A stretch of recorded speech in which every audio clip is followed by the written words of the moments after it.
Naghahanap ka ba ng pampaswerte? Alam niyo ba na year 2026, next year, ay a year of the horse na. So, ngayong sumasalubong na tayo sa masagana at manigong bagong taon ng year 2026.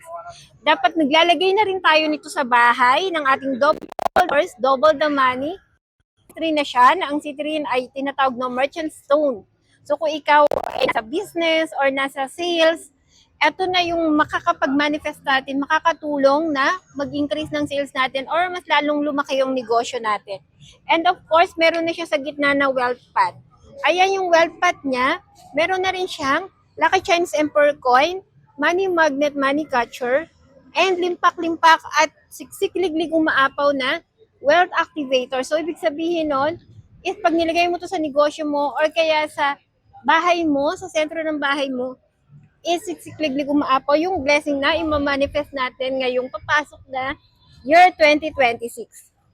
And meron na rin siyang red agate.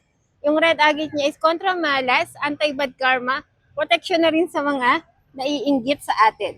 Eto na, order na. Hingal ako. Panoorin natin.